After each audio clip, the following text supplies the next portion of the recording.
Buenas tardes tengan todos ustedes, apreciables estudiantes de medicina y estimados colegas.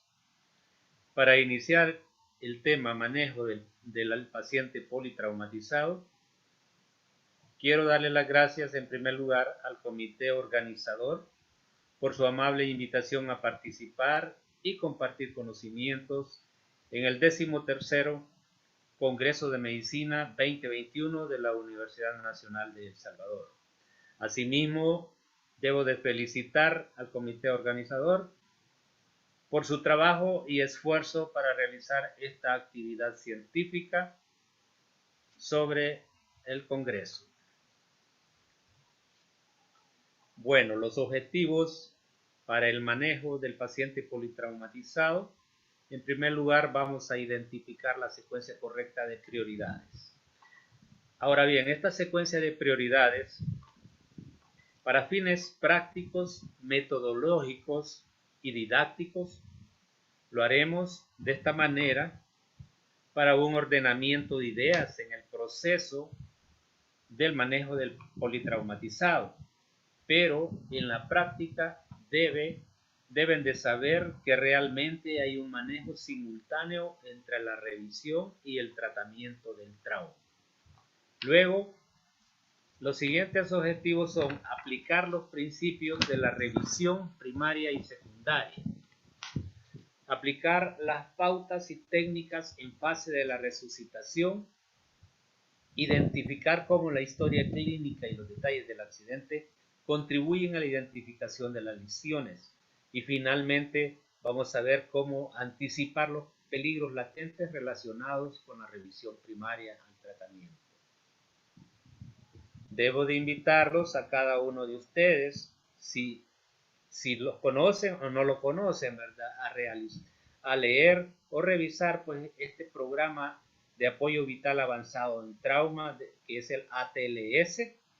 Pueden realizarlo en cualquier otro país o acá ya en El Salvador, que está impartido por la Asociación Salvadoreña de Cirugía General.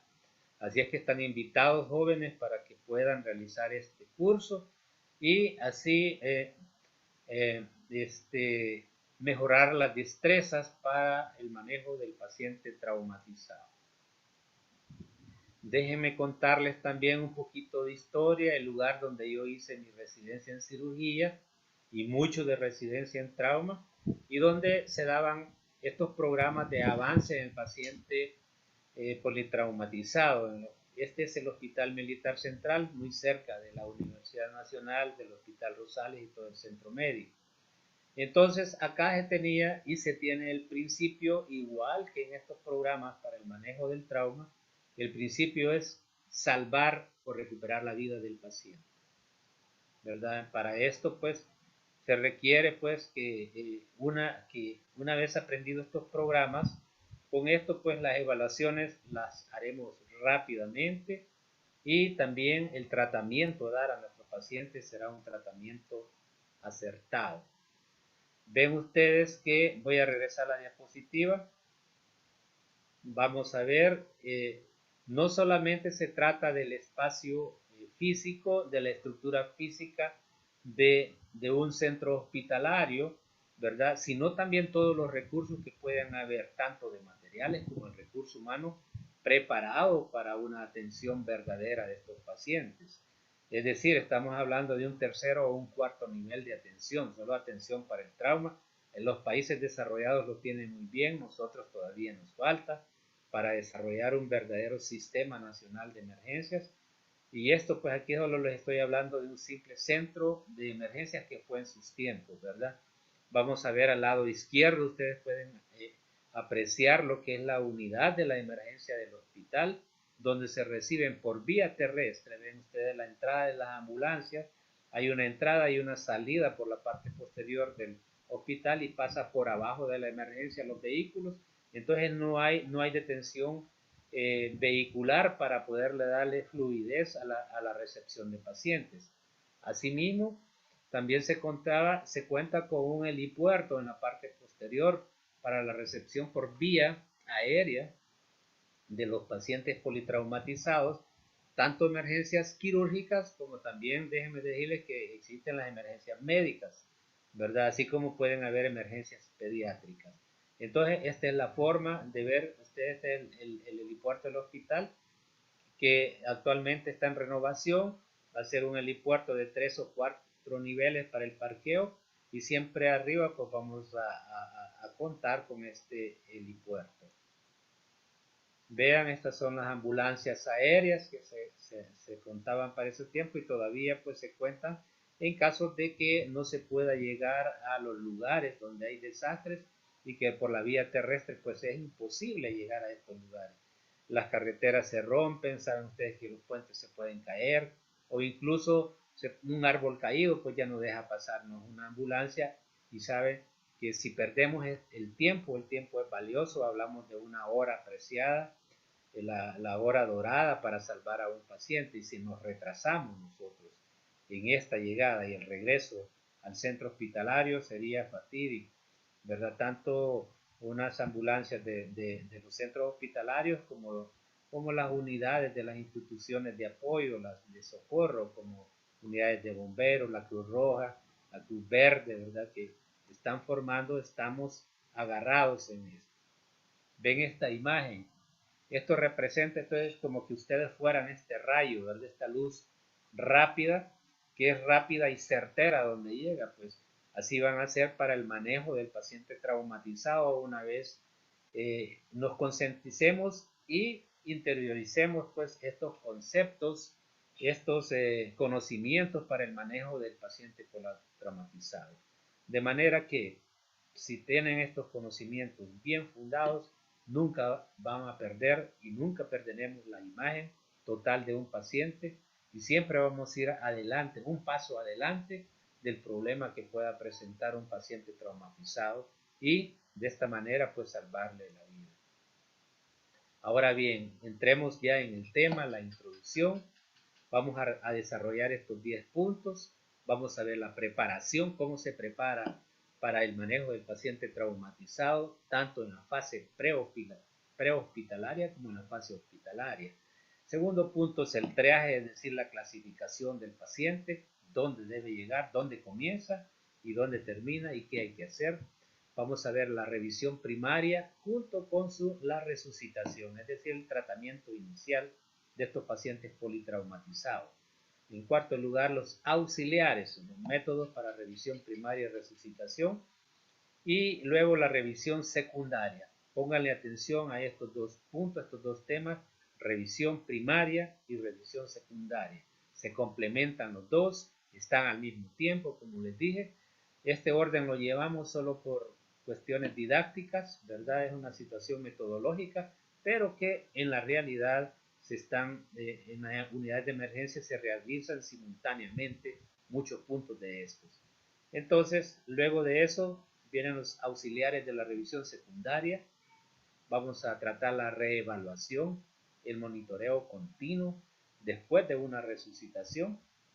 Luego los cuidados definitivos y finalmente pues y siempre muy importante, los registros, los archivos, que son documentos médicos legales que hay que saberlos llenar. No porque estemos en emergencia no vamos a hacer una buena historia clínica con todos sus tiempos, historia y todos los procedimientos que hemos hecho, estar todos anotados. Por eso es que se forma un equipo. Vamos a hablar de los equipos de trauma y también todos los aspectos legales, porque hoy por hoy actualmente es un tema de tomarlo muy en cuenta, no descuidarse, porque en un caso de una demanda legal pues las anotaciones que hagamos van a servir para que nos defendamos de cualquier, no defensa, sino que para que se constate pues el trabajo que se ha hecho y que no hay ninguna negligencia de parte del médico tratante. Muy bien. Ahora, eh, entrando en el tema, el manejo del paciente politraumatizado, que es lo que creo yo que es conveniente que todo estudiante de medicina, todo médico general y cualquier colega, ¿verdad?, de este país, de cualquier país, pues tenga estos conocimientos que son básicos, que podría manejarlo en cualquier centro hospitalario, en cualquier unidad de salud del país. Y esa es la intención de este programa, de que todos los médicos lo conozcamos, ya que no sabemos en qué momento podemos tener un accidente o puede haber digamos, un terremoto, una inundación, no sabemos en qué momento pues, nos puede tomar una de estas situaciones y pues llegar con tranquilidad, que el médico que nos va a atender, que esté en Aguachapán o en La Unión, va a tener el conocimiento suficiente como rescatarnos en el lugar donde ha ocurrido el accidente o donde ha ocurrido, digamos, un terremoto, un deslave o cualquier situación de desgracia. Entonces, vamos a verlo en dos fases. En primer lugar, la fase prehospitalaria, donde aquí actúan las instituciones de rescate, y en segundo lugar, la fase hospitalaria, donde vamos a hablar sobre los equipos del trauma. Todo esto consolidado forman lo que es la Red Nacional de las Emergencias para el manejo del paciente traumatizado. Entonces, en la fase prehospitalaria, fíjense bien que aquí el tratamiento inicia en el sitio del accidente, ahí en el momento donde fue, sea un paciente o sean múltiples víctimas las que se están presentando. Entonces ahí inicia el tratamiento, y para iniciarlo y salvarle la vida, y para eso son estos programas, existe el manejo en ese espacio que es digamos, los cursos que se dan prehospitalarios para el manejo del trauma, donde se definen estos protocolos de atención prehospitalarios y donde se define la comunicación para tener las indicaciones médicas. O sea, esta palabra de comunicación es tan importante que de donde se recibe la llamada, primero el que llama que hay un accidente, puede ser un familiar, un amigo, alguien que lo vio, llama al 911 y alguna ambulancia de cualquier institución de socorro llega, bomberos, Cruz Roja, Cruz Verde, digamos, y llega al sitio y lo recoge. Entonces debe de haber un protocolo de manejo para que rescaten a este paciente y no vayan a contribuir a que el daño que tiene pues se haga mayor, sino que todo lo contrario. Por eso es que es muy valioso de que personas que no saben cómo manejar el trauma, es mejor que llamen y no que se pongan a tratar de manipular a estos pacientes, porque por ayudarlos, entonces realmente a veces dañan mucho más de lo que hayan querido hacer, aunque tengan buena intención. Entonces en estos protocolos se deben de conocer muy bien el mecanismo del trauma. Vamos a ver el ABCDE, que más adelante se los presento. Deben de tener conocimiento cómo inmovilizar adecuadamente al paciente para no aumentar una lesión de la médula espinal o una fractura y producir más daños del que ya tiene el paciente. Y también pues evitar el choque hipovolémico. Esto es de lo que les estaba hablando, el sistema nacional de emergencias, la comunicación.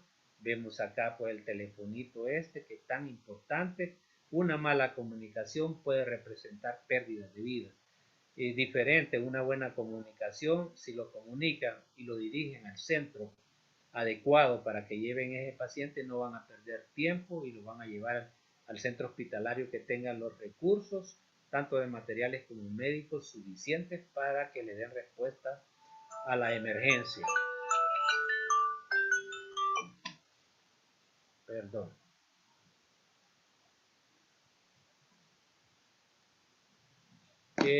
Bueno, les voy a presentar unas cuantas imágenes de lo que ha pasado. Ya sabemos nuestro país cómo es, conocemos la situación real de El Salvador, muchos desastres que han ocurrido, inundaciones, terremotos y accidentes masivos. Estamos viendo aquí que en enero del 2001, hace 20 años, vemos el deslave de esta colonia en las colinas en Santa Tecla, cómo arrasó completamente, o sea, fue un desastre enorme, y lo que nos dice en esta situación. Entonces, de tal manera que prepararnos y conocer nosotros cómo manejar el paciente politraumatizado es lo que nos llevaría a mejorar el manejo de estos pacientes. Entonces, si no, al contrario sería que estamos viendo un crimen en silencio y entonces nosotros estamos contribuyendo para cometer. Aquí tenemos otra imagen más ampliada de lo que es el terremoto, otras situaciones que ocurrieron en estos terremotos. Vean los pueblos cómo quedaron estas situaciones, o sea, fue realmente un suceso devastador para el país. Fueron múltiples víctimas, fueron víctimas masivas, y para las evacuaciones pues actuaron tanto evacuaciones terrestres como evacuaciones aéreas, también producidas estos terremotos por los volcanes que tenemos. En el 2005 vean el volcán de Ilamatepec, el Chaparastí que también que entró en actividad, y las instalaciones que vean cómo se preparan pues estos sistemas, el sistema de sanidad militar con las preparaciones, estar preparado siempre para estos eventos, al igual que el Sistema Nacional de Emergencia tiene un comité, tiene diferentes ministerios y cómo dar respuesta a estas emergencias para que al final pues digamos que tengamos baja lo más mínimo posible, poca mortalidad. En la fase hospitalaria vamos a iniciar con la preparación, al igual que se preparaba para la prehospitalaria. Vemos que en la fase hospitalaria la preparación es adecuada. Esta es una unidad de emergencia donde podemos apreciar cómo está la camilla y toda la unidad de emergencia lista para recibir un paciente traumatizado. Entonces aquí lo que se tiene que hacer es revisar todos los equipos, es decir, revisar monitores, laringoscopios, soluciones, que estén todos tubos, que hayan sondas vesicales, sondas nasogástricas, y no que en el último momento estén buscando y miren, no tenemos un catéter para ponerlo, entonces hay que irlo a traer hasta una bodega, y todos esos minutos son valiosos para salvarle la vida a un paciente. Así es que debemos de prepararnos desde que avisan a la emergencia del hospital que vienen emergencias, entonces estar preparados ya con todo el equipo y material y el equipo de trauma, que pueden estar conformados de acuerdo al número de personal que tenga el hospital, ¿verdad? Pueden ser 4 médicos o internos internos, por los internos colaborar y formar parte de los equipos de trauma. Entonces, también deben de tomarse en cuenta todas las las medidas universales para la prevención de las enfermedades infectocontagiosas. Es decir, colocarnos un buen gabachón, la mascarilla, el gorro, guantes y todo para proteger. Entonces, debemos de recordar que la seguridad es primero para cada uno de nosotros y de todo el equipo. Así es que no debemos de tomar nada por hecho, es un principio, todo hay que revisarlo y nosotros debemos de saber que eso está ahí y no pensar que está ahí o atendernos a que el otro lo puso o lo hizo y nosotros no lo hicimos. En cuanto al triaje, el segundo punto, este triaje es un método de selección y clasificación de los pacientes. Es decir, que aquí vamos a ver las necesidades que el paciente traumatizado tiene y los recursos que el hospital pueda presentarle, tanto de los médicos especialistas como de los materiales existentes. Es ahí donde se va a decidir si se queda el paciente en este centro para atenderlo totalmente o hacemos una referencia a un nivel mayor de atención. El triaje debe de iniciar, como lo dijimos anteriormente, en el sitio del accidente y continuar después en el hospital a la entrada, donde si es terrestre o es aéreo, debe de revisarse también pues el triaje para ver de esta manera pues de que nos sirva en los casos donde hay múltiples lesionados, es decir que todavía hay una condición que el hospital puede dar respuesta, no ha superado las capacidades del hospital, mientras que los accidentes masivos o los desastres superan las capacidades del hospital y es necesario pues enviarlos a otros hospitales para apoyarse de ellos. Ven el triaje, hay que saber a quién escoger y saber diferenciar las verdaderamente importantes, ¿verdad? ¿No? no quedarnos en pacientes con lesiones pequeñas y dejar por a un lado los pacientes que tienen lesiones graves y que se pueden fallecer. Entonces, este es un punto muy importante. Los hospitales lo hacíamos a veces con tarjetas, colocarle una tarjeta roja al más grave, una tarjeta amarilla al que está moderadamente grave y una tarjeta verde al levemente grave, y al que ya estaba fallecido o que no tenía ninguna probabilidad ya es una tarjetita negra, ¿verdad? Lamentablemente. Entonces, entremos a la revisión primaria, que les dije yo que pongamos atención a lo que es la revisión primaria. Y en este momento vamos a identificar todas las situaciones que amenazan la vida. Aquí tenemos en cuenta la vía aérea y la circulación, que es lo más importante.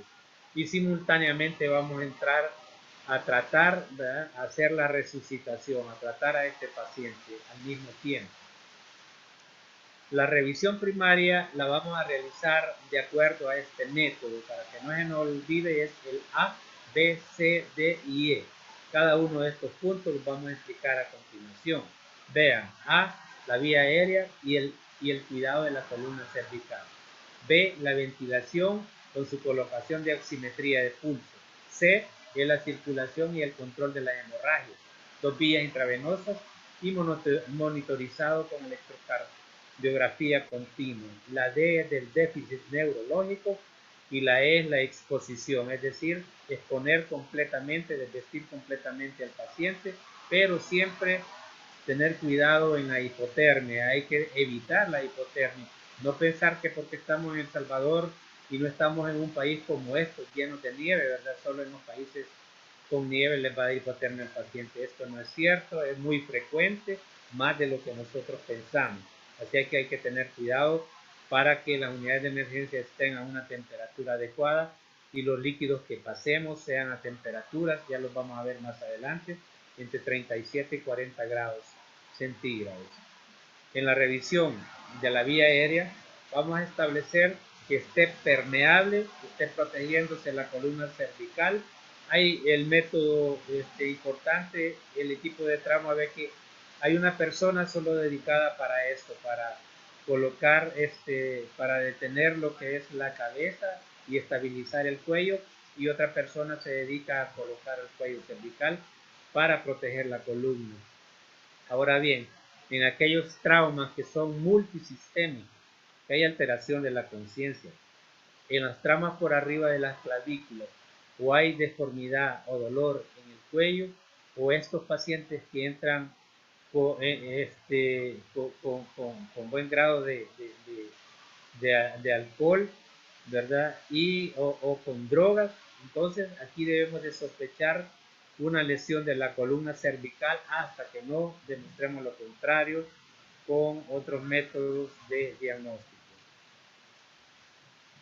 Los peligros latentes que tenemos para esto es que nos vaya a fallar el equipo, por eso es importante revisarlo anteriormente, ¿verdad? Es tenerlo completamente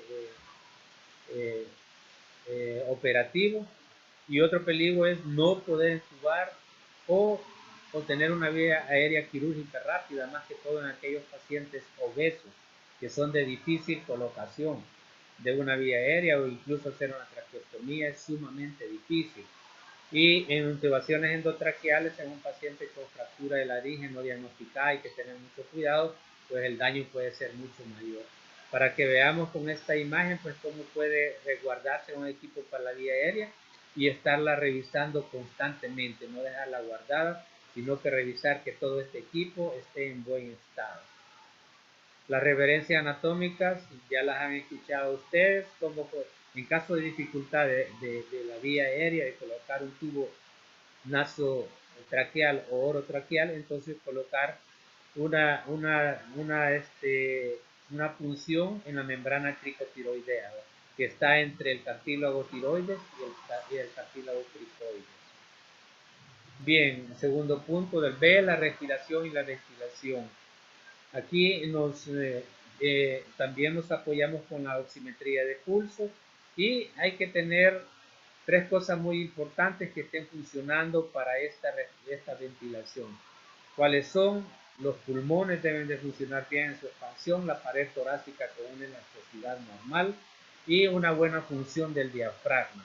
Esto hay que verlo en la observación, en la auscultación, en la percusión y la palpación también nos van a corroborar esta situación. ¿Cuáles son las lesiones que pueden alterar la ventilación? En primer lugar tenemos el neumotórax de atención, puede presentarse el tórax inestable, una contusión pulmonar, el neumotórax masivo, el neumotórax abierto.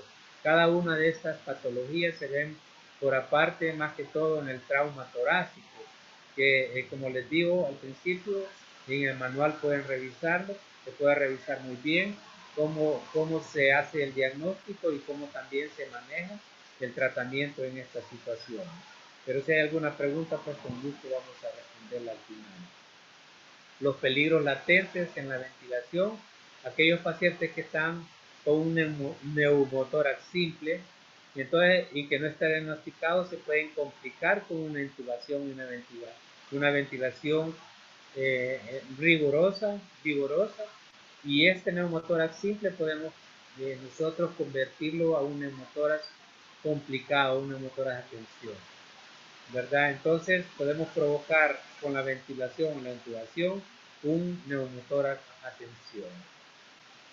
La letra C es la circulación y control de la hemorragia. Aquí vamos a vigilar los volúmenes sanguíneos y el gasto cardíaco. En la observación vamos a ver el estado de conciencia del paciente, cómo responde, habla o no habla, el color de la piel, los pulsos carotídeos, femorales, los pedios, y eso nos va a dar una condición de cómo está el paciente. Y la hemorragia también, pues si vemos sitios sangrantes, pues tener en el momento cómo controlar la hemorragia, y la vamos a ver a continuación. Los peligros latentes en los grupos especiales hay que tener mucha atención en los ancianos, en los niños, en los atletas, en los pacientes obesos, en los pacientes con enfermedades crónicas como la diabetes, la hipertensión, cardiopatías. Todas estas situaciones pues hay que tenerlas muy en cuenta porque no responden igual ante un evento de sangramiento. Y entonces darnos otras situaciones que son diferentes, pero nosotros debemos de estar atentos en la observación para que no entren en un shock fulminante inmediato que no podamos manejarlo después. Entonces, a veces también nos olvidamos de que están tomando medicamentos y eso nos da una respuesta muy diferente. Vamos a ver, el déficit neurológico, la letra D. Esto lo vamos a ver a través de estas 4 letras. Esta es una regla mnemotécnica. La A es de alerta, cómo el paciente llega a la emergencia, está consciente o está inconsciente, cómo responde, la respuesta a los estímulos verbales. La D es la respuesta a estímulos dolorosos y la I, la inconsciencia. Y entonces estamos realizando reevaluaciones frecuentes, no es que solo una vez, sino que podemos hacerlo en cada momento, digamos cada 5 minutos, cada 10 minutos o las veces que estimemos que sea conveniente. Para medir estos problemas neurológicos tenemos la escala de Glasgow y en estos casos pues rápidamente si en la emergencia se tiene la tabla pues se puede medir la apertura ocular que llevan las variables y su puntaje adecuado, igual que la respuesta motora y la respuesta verbal. Una vez con todas estas variables las sumamos, nos va a dar un puntaje y vamos a ver si el grado de lesión craneana, el trauma de cráneo es un trauma leve, un moderado o un severo. La exposición o el control ambiental, como dijimos en un principio, hay que desvestir en su totalidad al paciente, hay que quitarle todas las ropas, tener tijeras adecuadas para romper y quitarle la ropa, no importa lo que lleve, zapatos, lo que sea. Y lo más importante, pues mantener una temperatura normal del paciente, controlar la hipotermia del paciente. Ahora bien, a la par de esta revisión primaria llevamos la resucitación. En la vía aérea que hacemos, canular la vía orofaringea o nasofaringea. En la respiración a ventilación, pues establecer formas de ventilación momentáneas o definitivas y monitorizarlas y y contemplar las probables complicaciones que puedan suscitarse. Entonces, si no podemos intubar, tratar de hacer una traqueostomía. Si no se puede la traqueostomía, pues hacer, aunque sea una punción en la membrana cricotiroidea para salvarle la vida al paciente. En la circulación que hacemos, controlar cualquier sitio de hemorragia, ¿verdad? A través de compresiones o alguna intervención quirúrgica inmediata, ¿verdad? Lo más probable en la emergencia fue con las compresiones, ¿verdad? Poner compresas a presión y detener sangramiento e iniciar las terapias agresivas que pueden ser con estas reglas de 3x1, es decir, si establecemos que se ha perdido 1 litro de sangre, pues debemos de poner 3 litros, ¿verdad? Para restituirlo. La restitución de líquidos tibios, como les dije anteriormente, tener los cuidados de que estos líquidos pasen a una temperatura de 37 a 40 grados, no más bajo ni más alto, ¿verdad? Tener esas condiciones, esos cuidados. Ahora, veamos los auxiliares de la revisión primaria y resucitación. Los auxiliares en A tenemos la electrocardiografía continua, los catéteres, las sondas urinarias, las sondas nasogástricas, la monitorización para medir los signos vitales, es importante la frecuencia respiratoria, la presión arterial, la frecuencia cardíaca, la oximetría de pulso, que es el quinto nivel, el quinto signo vital, y también tomar a la vez los gases arteriales que nos van a dar una información valiosa. También es importante tomar los rayos X, la placa más importante en este caso es la radiografía cervical, la de tórax y pelvis anteriores y estudios diagnósticos adicionales como la ultrasonografía, todavía lavados peritoneales diagnósticos donde no tengan la ultrasonografía. La revisión secundaria es el segundo punto. La siguiente parte, ya una vez que hemos terminado de resolver el A, B, C, D y E en la revisión primaria y su resucitación, que se ha normalizado estas funciones vitales, entonces iniciamos la revisión que va de la cabeza a los pies, una revisión completa. Reevaluación otra vez de los signos vitales, tensión arterial, frecuencia cardíaca, frecuencia respiratoria, su temperatura, la oximetría de pulso y vamos a ver otra vez los exámenes neurológicos completos a través de la escala de Glasgow y colocación de tubos que pueden ser las sondas nasogástricas, sonda vesical, catéteres de vía central y los dedos acá para una examinación puede hacer siempre el tacto rectal, de ser posible, ¿verdad? Tacto rectal y el tacto vaginal para descubrir lesiones a nivel del periné, a nivel del recto o a nivel de vaginal. La revisión secundaria la iniciamos pues como vemos con una historia completa que no es igual a una historia electiva, sino que aquí usamos esta técnica, la técnica del amplia. Es muy importante preguntar a través de qué son las alergias que puede tener a medicamentos o a cualquier situación. La M viene de los medicamentos que usa la persona, antihipertensivos, hipoglucemiantes orales, esteroides, cualquier tipo de medicamento que esté usando. La P es de las enfermedades asociadas que tienen las patologías como diabetes, hipertensión, las obesidades mórbidas y el A que es el ambiente es decir, el modo como ocurrió el accidente. Ahí para determinar el trauma, si fue cerrado o fue un trauma penetrante, fue un trauma por quemaduras o hubo un congelamiento, un enfriamiento o también pues si el paciente estuvo en ambientes peligrosos, es decir, que estuvo en contacto de químicos o en contacto de biológicos o de tóxicos radioactivos. Entonces, como les dije, hacemos un examen completo de la cabeza completamente, traumas de la cara, de la columna cervical y el cuello, examinar el tórax anterior y posterior, al igual que el abdomen, el periné, recto y vagina, un examen músculo esquelético, las 4 extremidades, si está movilizando o no, si hay heridas, golpes, contusiones, laceraciones, quemadas, y la evaluación neurológica.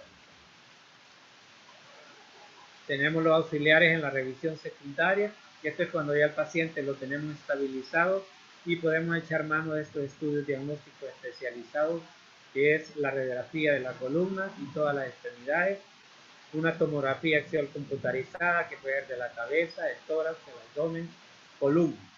También la urografía, la angiografía, el uso de ultrasonografía transesofágica, la broncoscopía, la esofagoscopía y la paroscopía. Una reevaluación siempre es importante, mantener el monitoreo continuo de los signos vitales. El gasto urinario en los adultos, pues sabemos que anda por 0.5 ml por kilo por hora, diferente con los niños de 1 a 12 años, que es 1 mililitro por kilo por hora, y los recién nacidos de 1.5 ml por kilo por hora. Entonces mantenemos el monitoreo cardíaco, una reevaluación de gases arteriales, no demorar tampoco el tratamiento definitivo por una reevaluación, es muy importante esto, hacerlo de lo más rápido posible, mantener y reevaluar la oximetría del pulso y la analgesia, que es muy importante para manejar el dolor y también la ansiedad de un paciente, digamos, con una fractura de pelvis o de huesos largos, es muy doloroso. Es importante saber manejar estos tipos de dolores. El tratamiento definitivo pues depende ya con todos los criterios de clasificación. En el triaje, como lo dijimos anteriormente, va a depender del estado fisiológico del paciente, de las lesiones anatómicas que presente, del mecanismo de lesión que está presentando en la emergencia, de las patologías concomitantes, ya dijimos si son obesos, hipertensos, diabéticos, de los factores que modifican el pronóstico, ¿verdad? Como mucho, puede ser que sea un paciente atlético, un paciente de edad avanzada, arriba de los 65 años, que nos hacen cambiar y nos hacen ver que el metabolismo de ellos es diferente y por lo tanto hay que tener mucho cuidado en esta situación. Y finalmente, pues le menciono el registro de todos estos acontecimientos debe estar escrito en el expediente clínico. Si es posible, pues una persona del equipo de trauma, podemos hablar, si tienen alguna pregunta, cómo se conforma un equipo de trauma. Uno de ellos puede estar encargado en ir anotando la hora y cualquier procedimiento que se está realizando en el paciente politraumatizado. El consentimiento informado es tan importante. Si el paciente está consciente, muy bien lo puede dar. Si no, lo puede hacer un familiar, ¿verdad? Que esté cercano de ellos. Y si no puede dar, está inconsciente, pues lo primero que hay que hacer es salvarle la vida, hacer el procedimiento y después llenar el consentimiento informado cuando ya estén los familiares ahí presentes. Y las pruebas forenses pues se tratan de que cualquier situación que pueda servir para determinar un diagnóstico, digamos la ropa, proyectiles o armas de fuego, cualquier cosa que vayan con el paciente, pues guardarlos, resguardarlos y tenerlos pues para una investigación posterior. Entonces, finalmente, lo que les puedo decir ya para terminar, jóvenes, es que con todos los conocimientos adquiridos en un programa de estos, en un curso de soporte vital avanzado, nunca vamos a colaborar con el caos, sino que todo lo contrario, vamos a poner un ordenamiento, vamos a tratarlo lo más tranquilo que podamos dentro de todo el caos que pueda de la emergencia cuando hay múltiples emergencias, y vamos a saber de antemano cuáles son las responsabilidades de cada uno de nosotros y cuáles son las capacidades que tenemos como médicos o el equipo de trauma que está funcionando con nosotros o las capacidades que nuestro hospital tiene. Así es que muchas gracias y cualquier pregunta pues quedamos a sus órdenes. Muchas gracias.